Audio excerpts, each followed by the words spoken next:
Ukraine युद्ध के कारण अब रशिया और इजराइल के बीच भी दुश्मनी स्टार्ट होते दिखाई दे रही है। आपको तो पता ही होगा कि ईरान और इजराइल आपस में सबसे बड़े दुश्मन हैं। एक समय पर ऐसा हो सकता है कि भारत और पाकिस्तान अपने मतभेद साइड के ऊपर रखकर टेबल के ऊपर आकर बातचीत कर लें, लेकिन ईरान और इजराइल कभी भी आपस में बैठकर बातचीत कभी नहीं कर सकते हैं। ईरान के ऊपर आज भी आरोप लगते हैं कि इजराइल के ऊपर हमला करने वाले हमास और फलस्तीन इस्लामिक जिहाद ग्रुप को रॉकेट्स और बाकी असला बारूद ईरान ही सप्लाई करता है, जबकि इजराइल सीरिया में ईरान समर्थित गुटों के ऊपर कई बार एयर स्ट्राइक्स करता है और ओपनली कहता है कि वो ईरान को कभी भी न्यूक्लियर वेपन्स की टेक्नोलॉजी हासिल करने नहीं देगा। ईरान के कई सारे डिफेंस ऑफिशियल्स की असैसिनेशन में भी इजराइल और इजराइल की खुफिया एजेंसी मोसाद का नाम सामने आ चुका है। अब हुआ क्या कि रशिया इस समय काफी लंबे समय से यूक्रेन के साथ युद्ध में बिजी है, जो कि पिछले 8 महीने से जारी है। 8 महीने काफी लंबा समय होता है। ऐसे में रशिया क्या किसी भी देश के पास हथियार की कमी हो सकती है। रशिया तो फिर भी युद्ध में शामिल है। पिछले कल एक रिपोर्ट सामने आई थी कि यूक्रेन को हथियार देते देते अमेरिका के पास हथियारों का स्टॉक ही कम हो गया है और यूरोपियन यूनियन के कई सारे देशों का भी यही हाल है, जबकि अमेरिका और यूरोपियन यूनियन के देश तो ये खुद तो युद्ध में शामिल डायरेक्ट रूप से हैं ही नहीं। इस समय बड़े ही कम देश हैं जो रशिया की मदद करने के लिए तैयार हैं। ऐसे में रशिया ने मदद मांगी ईरान से।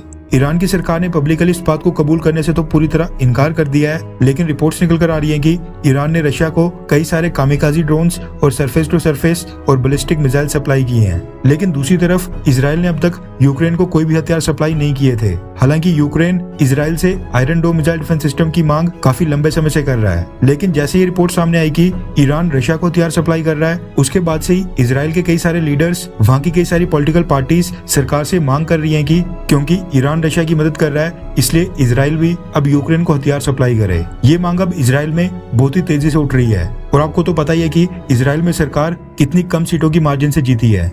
ऐसे में स्पेकुलेशंस लगाई जा रही थी कि बहुत ही जल्द इजराइल यूक्रेन को हथियार भेज सकता है, जिसके बाद अब रशिया की तरफ से इजराइल को साफ वार्निंग दे दी गई है।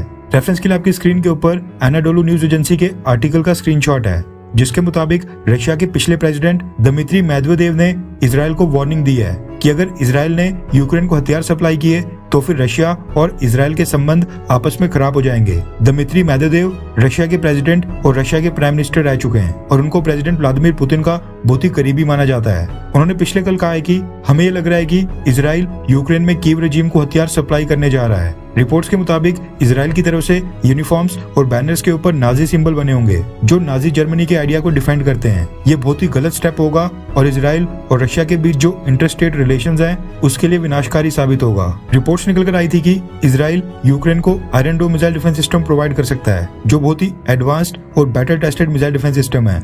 रशिया नहीं चाहता है कि इजराइल यूक्रेन को कोई भी हथियार सप्लाई करे, फिर चाहे वो Iron Dome missile defence system हो, ड्रोन्स हो या फिर कोई छोटा मोटा हथियार, क्योंकि इससे रशिया के जो यूक्रेन में मिलिट्री ऑपरेशन चल रहे हैं उनकी स्पीड और भी ज्यादा स्लो हो जाएगी। इजराइल के ड्रोन्स रशिया की सेना के खिलाफ कितनी डिस्ट्रक्शन कर सकते हैं ये तो हमें अर्मेनिया और अजरबैजान के युद्ध में भी साफ हो गया था, जब अजरबैजान ने इजराइल के ड्रोन्स की मदद से अर्मेनिया को पूरी तरह से बैकफुट पर कर दिया था। इसलिए रशिया की तरफ से इजराइल को साफ वार्निंग्स दी जा रही हैं। पिछले कुछ सालों से इजराइल सीरिया में ईरान और हिजबुल्लाह समर्थित आतंकियों को लगातार टारगेट कर रहा है। ईरान से जो हथियार और आर्म्स सप्लाईज आती हैं उसके ऊपर इजराइल कई बार वहां पर एयर स्ट्राइक्स करता है, जबकि सीरिया की एयर स्पेस को रशिया कंट्रोल करता है। इजराइल ने पिछले कुछ सालों से सीरिया के अंदर कई सारी एयर स्ट्राइक्स की हैं, जिसमें रशिया ने बिल्कुल भी दखल नहीं दी है और न ही इजराइल के हमलों को ब्लॉक किया है।